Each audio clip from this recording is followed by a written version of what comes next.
Greetings and coming to you from Hartsville, South Carolina Live. This is Dan Beasley with the Dan Beasley Show. We are currently broadcasting from Hartsville, South Carolina.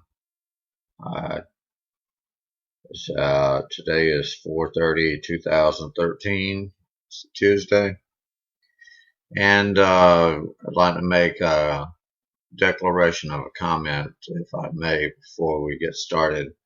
All interpretations of scripture as it relates to the news is primarily those of this station and this and the producer of the show.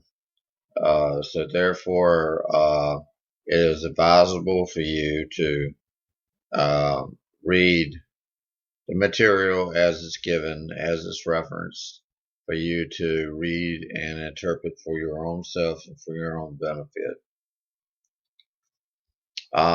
Getting off on the show today, we're going to be talking about misinterpretations. It's kind of ironic. People can say things to you that can have double meanings. People can say things to you that can be have negative consequences far beyond that of which you had intended for them to take it. It may have been an intentional misinterpretation. It may have been one that was a freudian slip. However, you never know what the other person is really thinking. You're trying to have common ground and you're trying to have communication. And that's one of the biggest problems. Even if it's written in a book, you sometimes have a problem of multiple interpretations of the same material. And it's kind of hard to ascribe a certain particular element or a particular definition to what is actually being said. That is why you can have a classroom discussion over the reading of a poem, and you can come out with multiple interpretations of the same poem.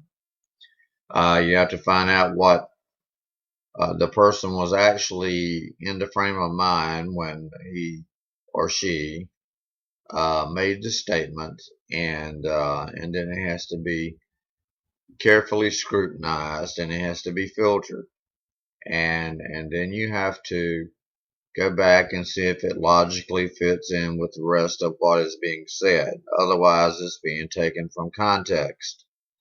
And if it's being taken from context, it can be used for nefarious purposes, or it can be used for good purposes. It is the policy of this show not to ever use any interpretation of any material for nefarious purposes. We do not have a particular political slant. We're giving fair and balanced news, and we're giving fair and balanced interpretation of the scriptures. However, how they fit together may be up for debate. You may have several people that may disagree with what you're saying and may totally disagree with what you're saying. The whole object of any kind of discussion or any kind of show is to present the material and to let the listener make their determination as to what it means. The truth is absolute. It is written as it is written, and when it is read directly from the source, it is intended to be taken as such. And then that may lead you to another avenue of discussion and interpretation. However, that is just the way things are. Now, moving on today, we're looking at news, and we see where there's A few things that's in the news. Monkeys are announcing that they're going on a new tour. Of course, Davy Jones has passed away, so that will be minus Davy, and I guess they will have someone filling in for him. I don't really know for sure what the tour dates are. Um, I'll give them to you as fast as I can get them. Of course, the Monkees was known back in the 60s as the American Beatles. We had some Peter Tork, we had Michael Nesmith, and we had Davy Jones, and we had Mickey Dolenz. And they put out quite a few hits. There was a lot of criticism as to whether or not they were a corporate creation or whether they were an artistic expression of what America could do musically to kind of stem the British invasion of talent that was invading America at that time, such as the Rolling Stones and the Beatles and other groups. Michael Nesmith will be with the group. Dolenz will be with the group, and also they're coming up with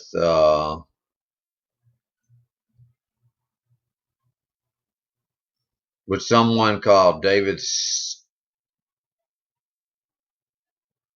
Let me see, who is it? Peter Tork. It'll be these three, and they'll have a 24 show run with the surviving members of the Monkees for this year. And you can get tickets. They are going on sale this Wednesday. So if you want to go see the Monkees, please make a trip, special trip to go by and see if you can possibly get to see them. They will be touring in Port Chester, New York, all the way down through Raleigh, through Austin, Houston, and San Diego, Long Beach, and Portland, Oregon. So it's going to be kind of like a Midwestern. They will appear in Philadelphia. They will appear in Raleigh, North Carolina. So it would be basically west to Midwest type of tour. And they're worth seeing, folks. I mean, they put out a lot of hits. They put out a lot of good hits, and it's they're one of my favorite groups. I have a few of their albums on vinyl. In case some people are wondering what vinyl is, that's the old big 12-inch LP that used to play on the phonograph. That was popular back in the 60s and 70s till it got replaced by tape and then subsequently by CDs.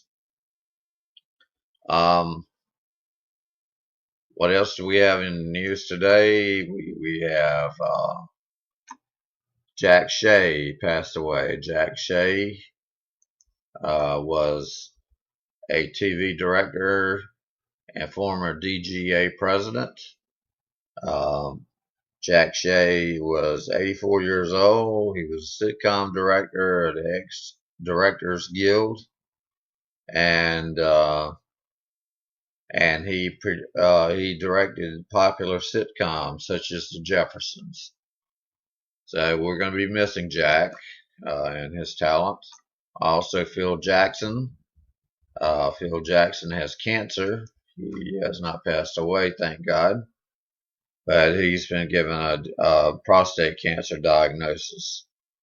So Phil Jackson, he plays for the Lakers, and it's revealed that he has had the cancer since 2011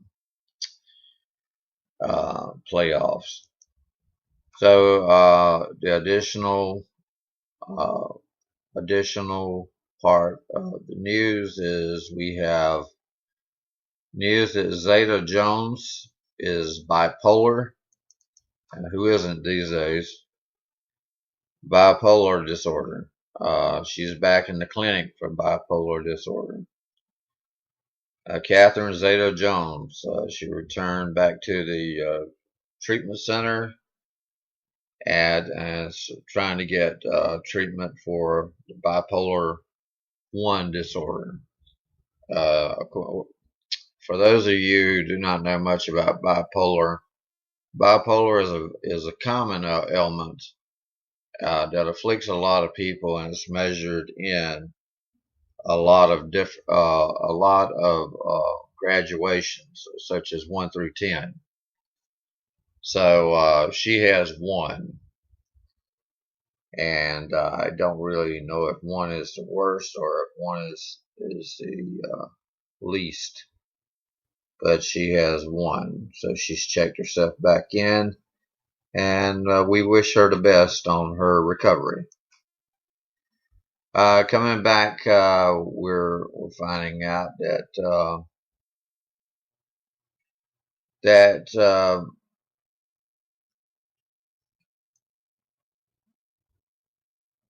we're finding out at in the election that there may be some sort of collusion going on or whatever, where the black turnout exceeded the white turnout in the 2012 elections, and Republicans are in denial. Of course, you know how it goes in politics. I mean, there's mudslinging and there's all kinds of accusations going both ways. Acorn was blamed on the previous election, so therefore we've got Acorn, and we've got now we've got this. So got a lot of things going on. The investigation of the Boston bombers. They're digging deeper and deeper, and they found out the mother had absolutely nothing to do with it.